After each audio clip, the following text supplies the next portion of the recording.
I started playing Beat Saber for fun when it came out. I was just a casual VR gamer. I hadn't really been in gaming before. I had just gotten an Oculus Rift and a gaming laptop right about the same time that Beat Saber came out. So I played it. I was in college.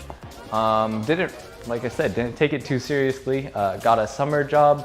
Basically because it'd take too long to explain, I drove my car from California to Arkansas, where I proceeded to live out of the Walmart parking lot at night and just go to the library during the day. I had applied for a couple jobs and had a successful interview with one of them, and they're ready to hire me, but they didn't open till mid-July, end of July, I believe. And so I just had a bunch of free time. So I went into the library and got a study room pretty much every day. Also went to like a gazebo or just parks that had Wi-Fi or power outlets, and set up my Oculus Rift and gaming laptop and just played a lot of Beat Saber. So mid to late July, when I finally started working at the place I got hired at, one of my coworkers found out that I was living out of the Walmart parking lot. And they're like, hey, I have a spare room in my apartment. Do you want to just rent from me? There's no one there anymore and it's just wasted space. So I ended up moving in with them, and then I finally had a good Wi-Fi connection and a big play space to just play Beat Saber in whenever I wasn't working. So I was able to live stream and started grinding out the leaderboards more, and was able to maintain top 5, mainly number 5, for quite a few months. In August, just shortly after I got some stable housing, there was the Global Beat Saber tournament put on by Val Esports, when they had all the arcades come together. And I drove out to Oklahoma to compete in that and ended up getting second place. And that was the first time I was like, okay, maybe I am pretty okay at this game. And I never thought I would be very good at any video game, let alone something in VR. Later that year, I got a message on Steam from some guy saying, hey, we have this green screen studio and we're trying to film the top players in VR games, and we're wondering if you would want to come out and do that for us, because we're not too far away. They were in Missouri and I was in Arkansas. I was like, oh yeah, I can drive up. It seemed sort of sketchy, but I was like, hey. So I came up and filmed the video with them. It turned out pretty well.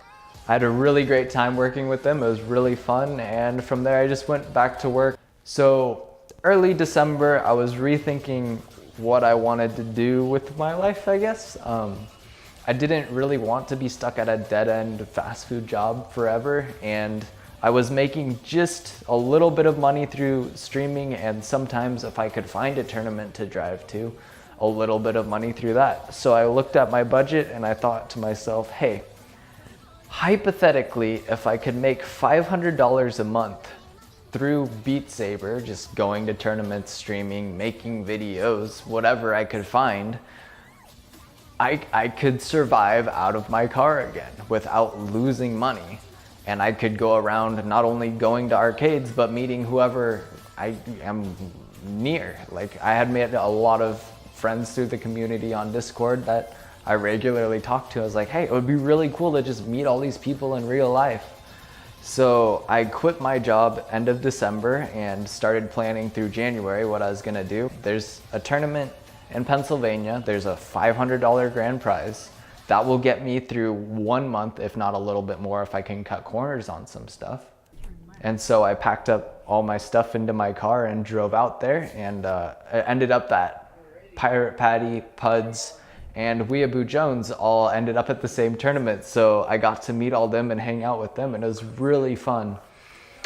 But that's kind of where my plan had ended. I had the $500, so I wasn't going to die, but I didn't really have anywhere to go. So I contacted Sky Kiwi, who is a known modder and pretty well known in most of the Beat Saber groups as a very good player. I went and hung out with him where he lives up in New York.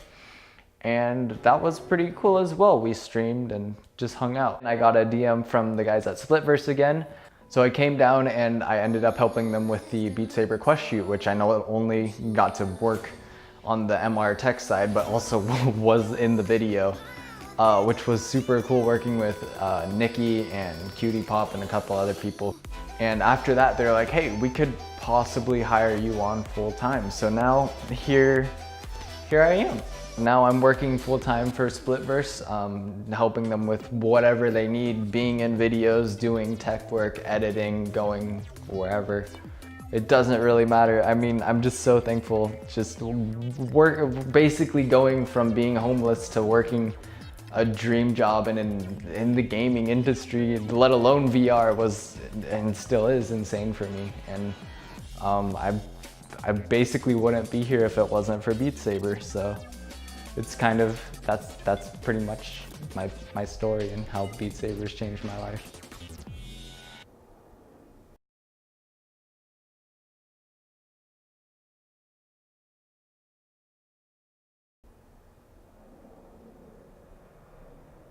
That's not gonna, I'm gonna have to cut so many parts up. It's gonna take me forever.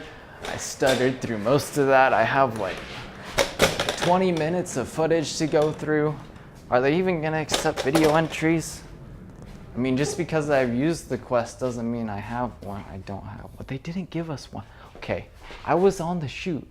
They let us try the new tech. They gave us the things. We were able to do that.